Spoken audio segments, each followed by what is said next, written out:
Aký si bol žiak? Vieš si predstaviť, že by si bol napríklad že farmár týždňa? Aký je Maťa z Leopoldova Rys? V 14? No, vtedy som ešte hulil. Hľadáš si niekoho? Aký máš body count? Môžem to tou klapkou? Čiže futbalový var poprvé. Toto je ono, hej? Tak sa robí synchronizácia. Synchronizoval som. Priatelia, vítajte pri tejto diskusnej relácii. Mám tu dnes špeciálneho hostia Maťo z Leopoldova. Maťo, aká bola cesta do Bratislavy? Úplný chaos, ale pohode. Prečo úplný chaos? Lebo to tu nepoznám moc, ale pohoda. OK. Nuž, mám na teba pripravené otázky. Keďže ty si vlastne teraz bol ohlásený fight, do ktorého ideš s reperom Šmolkom z hudobného telesa 13K. Yes. Ako sa pripravuješ? Tak mám svojho trenéra osobného, ktorý ma trénuje. Spárujeme, bijeme sa, Baršo, som ready. OK. Bol si aj v mladosti Street Fighter? Bol si, že máš akože skúsenosti z ulice? Nemám žiadne skúsenosti, ani som sa nikdy nebil, vždycky som sa tomu vyhýbal, lebo však na čo, víš? Takže ešte si nikoho nevyhlavičkoval na áro? Nie. OK.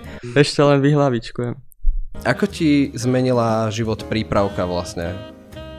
Brácho, v pohode, takisto som, jak som bol. Fakt? Ani že žiadne, že stráva, nič? Ako to Stráva, akože viem vác, jak som jedol, určite, ale ja nehulím ani nič, takže ja som furt taký istý, jak som bol. Škoda, chcel som sa spýtať, či nemáš. No, pokračuj. Však mám, ale nehulím. Ja, OK. OK. S kým ďalším by si išiel do fightu? No uvidíme, jak dopadne tento prvý zápas, jak to budem cítiť. Ale kľudne by som dal aj ďalší. Rozmýšľal si aj nad tým, že akoby čo sa stane, ak to náhodou nevyhráš? Nič sa nestane. Nič? Aj tak odídem pluse. OK, to je pravda. Šmolky ho inak cením, my sme celkom že v pohode. Veď akože vy ste boli koľkokrát aj, že spolu sme boli v backstage, no, že jasné. Aj v Bystrici, ak aj ty si tam bol, no. Áno, to bol prvýkrát, čo som ťa vlastne videl. No. A ja som sa ťa vtedy strašne bál. Ja viem, že si mi to hovoril. Lebo akože máš tú tvár, že... Však to je len imič. Yes. Jak si ma pamätajú ľudia. Ja by som prešiel na takú sekciu, ty si vlastne hudobník a hudobný interpret. A ja som si pripravil nejaké teda otázky. Priebané, že? Nie. Môžem tu nadávať aj? Jasné. Boss. Chcel by som vidieť tvoju reakciu na tento hudobný počin. Yes, si zabil.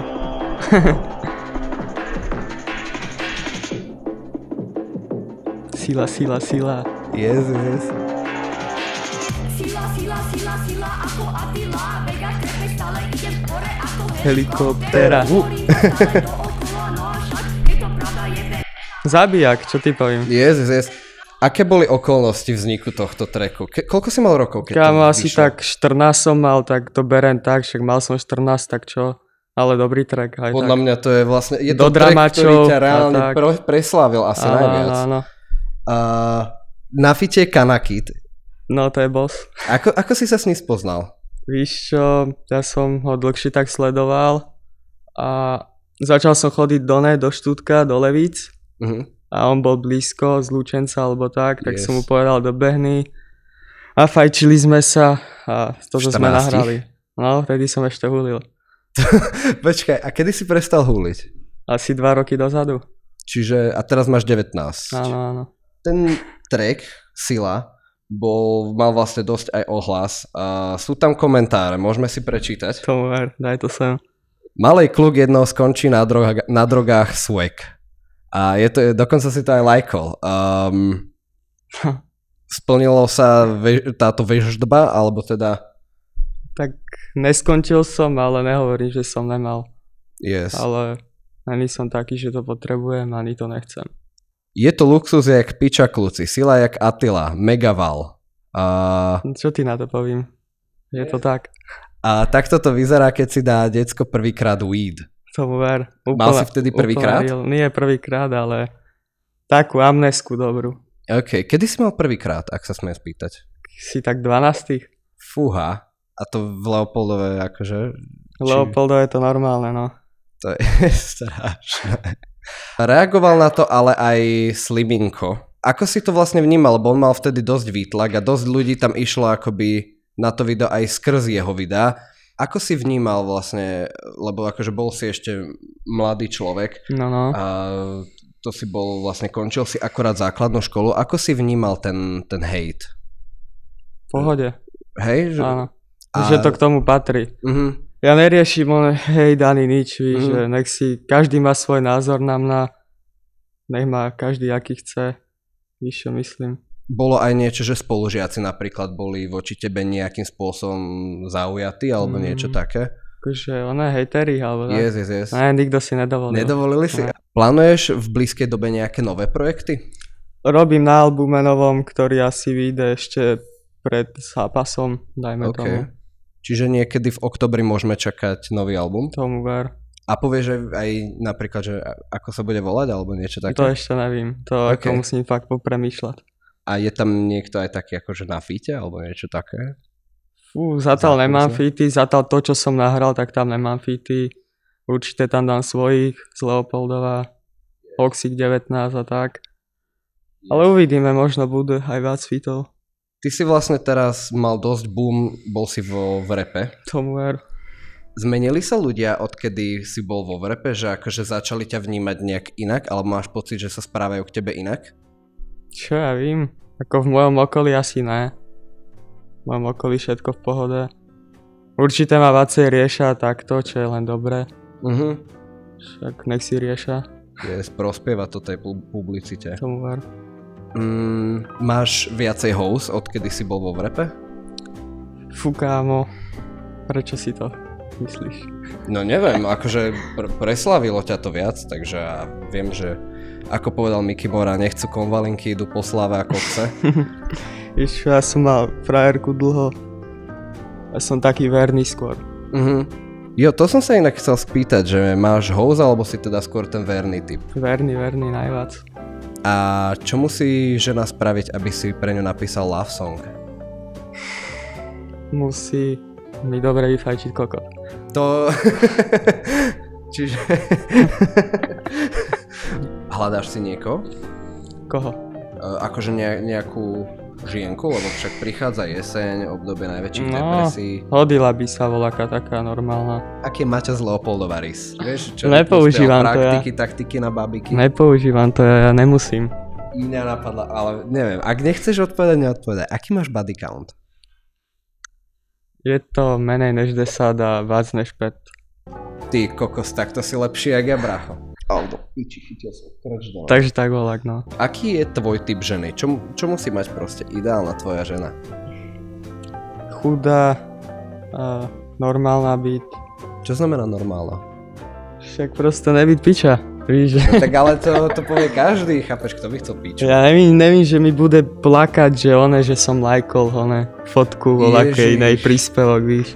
No to sú také veci, že... Spravila ti to už nejaká? Jasné. To je v piči. A ako si reagoval? Však ja kokot. Že čo, si je priebal? Nie, ale proste... Ja nevím. Mám taký live, že ja neriešim takéto veci. Mal si aj nejakú detskú, takú akože detskú lásku, že bol si ten, čo akože pussy killer už od škôlky? Tomu ver. Mal som aj v škôlke. Všade, kde som bol. Keď už sme teda pri škole, ty si vlastne tak rovnako starý ako ja. Tomu ver. Aký si bol žiak? Zlý? Ale tak na 2. stupni. A na Gimply alebo na strednej? Ma vyhodili. Fakt? Po roku alebo tak. To je strašné. A za čo? Víš čo, asi som sa im nelúbil. To sú kokoti. Ale tak ani som tam nechodil potom moc, lebo ma to tam nebavilo. Proste som mal na piču odbor, som si vybral. Aký? Kaderník. Ty si bol kaderník? Tomu ver. No však... Bola kedy strihal chlapcov, teraz striha pánov. Ako reagovali vlastne tvoje okolie, že rodičia napríklad, lebo akože vyhádzal zo školy je predsa len také. Mňa by zlatala mama, lebo je učiteľka, akože ja by som už ani domov nemohol prísť. Ako si to mal ty? Tak neboli nadšení, víš čo myslím.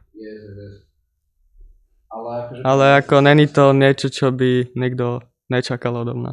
Pojebal si učiteľku, alebo chcela nejaká učiteľka, akože že balila ťa niekedy?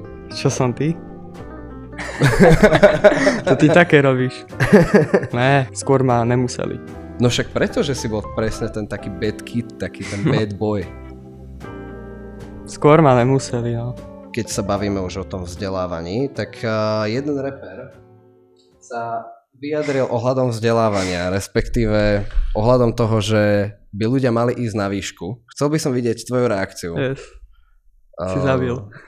Šimi odsúdil propagáciu nebezpečného Galaxy Gate. Slovenský rapper Šimi sa na svojom Instagrame vyjadril k videu, v ktorom Maťo z Leopoldova propaguje tzv. Recyklín s názvom Galaxy Gate. Táto látka je v gastronomii legálne využívaná ako plyn do šľahačiek, no jej inhalovanie za účelom navodenia eufórie je zdravím nebezpečné a môže mať vážne následky. Šimi vo svojej reakcii napísal: "Tupý budeš ako Maťo z Leopoldova. Radšej choď na výšku, nech si takto neuletí." Jeho odkaz je jasný. Neodporúča nikomu experimentovať s inhalovaním tejto látky. Však je to jeho názor, víš čo? Ja to neriešim. Podľa mňa sa propagujú aj horšie veci, ako je kratom, HCčko je úplný odpad. Takže podľa mňa šľahačka je v pohode. Jo, len akože on tam hovorí, že teda není to úplne šľahačka. Že no však ne. Ale páči sa mi, na konci toho videa bolo, že ale iba na gastronomické účely. Však áno. Vížak. To je vlastne prvá tvoja takáto spolupráca? Asi hej. Čo takto urieši každý. Takže zabité. Úplne dobré promo, najlepšie. Takže kto chce promo, píšte mi. Vím to robí najlepšie. No akože zjavne, hej, keď ešte Šimi sa vyjadril. Yes. Mňa by možno zaujímalo, že rozmýšľal si nad tým, že môže to mať aj takýto ohlas, akoby? Kámo, vôbec ma to nenapadlo. Tá reklama už je dlho na internete a ani som nevedel, že je. Inak, keď už hovoril Šimi o tej výške, plánuješ alebo niečo ešte si dorobiť strednú a ísť na výšku, alebo? Tak zatiaľ ne. Podľa mňa musím makať, robiť hlavne hudbu a dobre bude. Išiel by si do takej show napríklad, že ako je Love Island? Nie. Prečo? Čo by som tam robil? Ja neviem, veľa ľudí tam išlo už. Ne, ja nechcem do takýchto chodiť. Ani do žiadnej reality show by si nešiel? Však za peniaze možno áno. Vieš si predstaviť, že by si bol napríklad, že farmár týždňa? Vo farme? To asi ne. Ale volali ma, neviem, kto mi písal, či nechcem ísť do Superstar. Fakt? No. A išiel si, nešiel si? Som odpísal, že ja nerobím rap.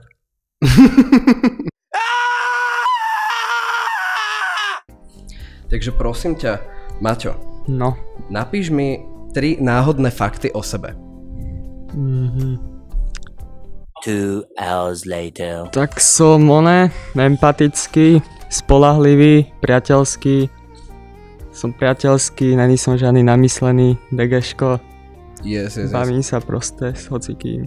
Ja som tak, veď poznáš ma? Presne. Ja som taký, jak sú ľudia ku mne, tak taký som jak ním proste. A napíš mi 3 reperov, ktorí ťa inšpirovali. Fú. 1 million, zillion, jillion, dillion, cotillion times later. Asi, že Šimiho. Aby si išiel na výšku? Áno. Čiže je tam Rytmus, Flex King a Šimi. Vyrastal si na Rytmusovi? Áno, na Rytmusovi hlavne, no. Okay. Som si ho na mobile púšťal v škôlke. Už v škôlke? No. Cool. Som mal tlačítkový mobil a tam som si ho púšťal. Ale potom by to zakázali, lebo že nevhodné, či čo. To je strašné. To aj ku mne boli hnusní takto v škôlke. Mne zase hovoril, že som furt premúdrelý, lebo som poučoval učiteľky. No, však ty si taký. Ešte mi napíš, že krátky odkaz pre samého seba. Proste odkaz pre seba. 2 hours later. Môžem? Yes. No, makaj, buď zdatný a chod si za svojimi snami. To povedal Luka Brasi? Dajme tomu. S Luka Brasim vo vrepe, keď ťa tam videl, tak ste rovno išli akože že pekne brofist, všetko toto. Cením. Poznáte sa? Však ako tak, v klube a tak. Ja som chodil bars, kde som už bol. Vedal o mne proste. Yes. Ako ste sa spoznali? Kámo, raz som išiel na jeho showku ešte dávno, tak 3 roky dozadu a som tam došol a povedal do majku moje meno, že Mám to aj vo výbere. Okay. Proste ma zavolal na stage a velili sme. Aké máš vlastne plány teraz do najbližšej budúcnosti? Kámo, dneska pôjdem do Štútka za chalami mojimi. Nahráme dačo, pátek mám šovku, takže to si ešte checknem tracklist, nech to stojí za to. Po lete, to už končí leto, ne? No. Tak začnem úplne hrotiť tí tréningy a tak. Možno začnem dávať aj videjka voľaké a tak. Nech vydá, že mi to ide. Vlastne Šmolko on dáva akože furt, že je vo fitku a takto. No, ale ja som taký secret, kámo. Nech neveda. Ale zase to znamená, že vieš, že môžeš prekvapiť, chápeš? Však áno. To by inak akože to je celkom taktika, že nedávať nič, vyzerať, že totálne nepripravené a potom na stávkach potom vieš dobre zarobiť. Jaká biznis stratégia. A po fajte? Po fajte, kámo. Ty kokos, to je ešte ďaleko. A ak budem porádku, tak... No inak, akože bojíš sa toho, že akože máš pred tým rešpekt? Kámo, asi aj hej, ale verím si. Však ako je to veľká výzva pre mňa, čož mladý som, víš, žijeme len raz, treba vyskúšať proste všetko. Takže toto je úplne veľká výzva a idem do toho, bez váhania. Jo, takže to by bolo teda asi všetko. Dobre, Maťo, čau. Ja ti ďakujem, že si prišiel a drž sa. Drž sa aj ty a sledujte ma na Instagrame. Yes. Bude to veľké všetko, aj fight a takto. Zabavíme sa ešte. Jasné. Ďakujem krásne a vidíme sa na budúci. Dám tam tú plavu. Yes.